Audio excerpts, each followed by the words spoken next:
Stop the return to work chaos. See how seamless automation solves the problem. Return to work forms aren't just an administrative step, they're a critical part of supporting employees and maintaining compliance. According to ACAS, these forms help ensure that employees are fit to return, identify any adjustments needed, and provide an opportunity to discuss well-being after an absence. They also help organisations keep accurate records for legal and health and safety purposes. But here's the challenge. Traditionally, this process is manual and heavily reliant on managers completing the forms consistently. This means that HR teams may spend time chasing missing forms, correcting errors, and trying to match dates that don't align with the absence record itself. As a result, I'm going to show you how this process can be seamless within Sage People. But before I do, let's have a quick look about how this is completed traditionally by our customers at the moment. Navigating to my HR portal, this is how a manager may currently complete return to work forms in Sage People. You might navigate to My Team and then into a record for an individual, such as Demi Price. You then might go to your Forms tab, mine is grouped in with Policies, and then go and create a new form and select from the available forms Return to Work and click Start.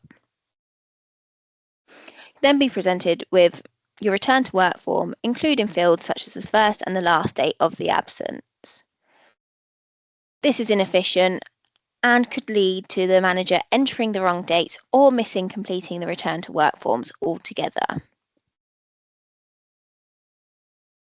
Now, let me show you how this can be automated and our recommended approach. First of all, I'm going to log in as Demi Price, one of Steve Pendleton's direct reports. I'm then going to log a sickness absence, and I'm going to log it for the 6th to the 7th of January.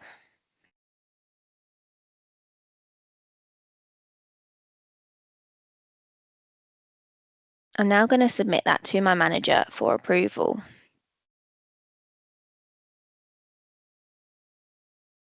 Now I'm going to log out as Demi and in as Steve Pendleton, Demi's manager.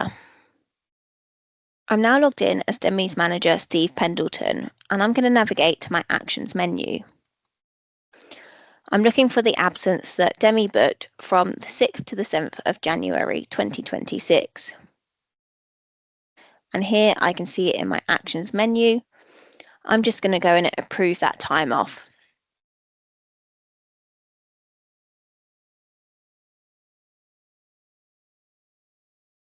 Now I've confirmed that absence record, I will have an action to complete Demi's return to work form that has been triggered automatically based on that confirmation.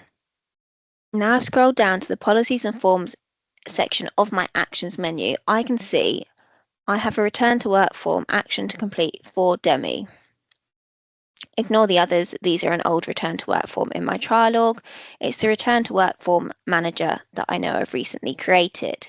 If I click in to edit that form, you can see the details of the employee that I'm creating the return to work form for, and the first date and the last date of the absence, and the absence reason.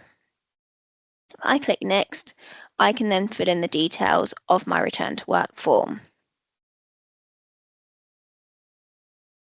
I can fill in as many details as I like based on the questions you've configured in the HTML form definition, and then I can submit that form for completion. That has completed a seamless, smooth experience that's easy for the employee and the manager.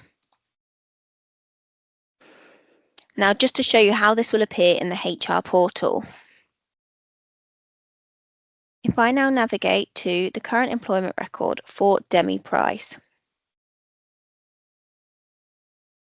and then if I navigate through to my absence data, I can see the 2-day record for sick leave between the 6th and 7th of January.